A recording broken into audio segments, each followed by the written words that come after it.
Oh, alam ko, gusto mo rin ang ulam na to. Lalo na pagkakain sa labas, nako po, hindi nawawala sa order namin to. Ano pang hinihintay mo? Tapusin mo lang ang video na to para matutunan mo kung paano iluto. Umpisahan natin sa pagpapalambot ng baka natin.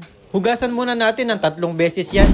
Pag ganyan nakalinis, isasalang na natin sa kalan. Mabilisan luto lang to. Alam nyo naman dito sa abroad napaka-importante ng Dito oras. to yan. Ayan no, after 45 minutes, tignan mo naman, napakalambot na. Ayan ang mga gagamitin natin, sibuyas, bawang, sitaw, bok choy. Gagamit din tayo ng talong. Siyempre, ipiprito muna natin para matagal masira. Additional flavor din kasi pag pritong talong, mas masarap. Pagkatapos nyan, ibablanch naman natin yung sitaw at bok choy natin. Ganitong pamamaraan, matagal masira yung sauce ng kare-kare natin. Tsaka mas matatansya mo ang lasa ng sauce pag nakaseparate yung gulay natin. Bukod sa makakatipid ka na ng oras, mas maganda yung presentation at matagal masira ang kare-kare sauce mo. Bola lang yan. Tignan mo naman, napaka-colorful ng gulay natin at napaka-crunchy niyan. Pagkatapos niyan, igigisa na natin yung bawang at sibuyas natin.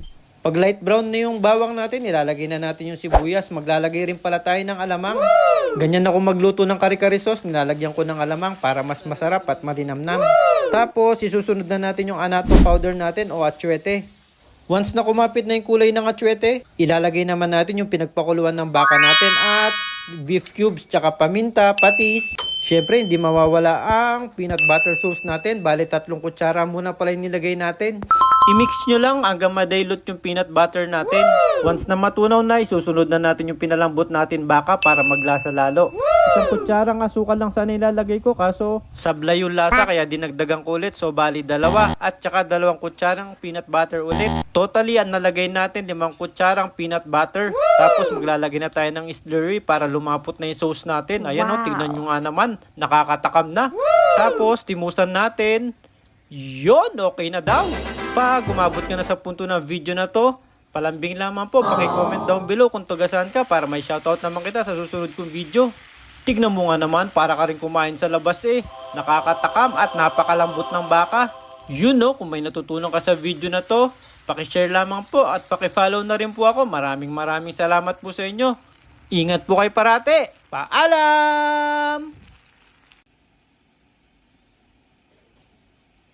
Man natin yung niluto natin kare-kare. Woo! Kare-kareng baka to.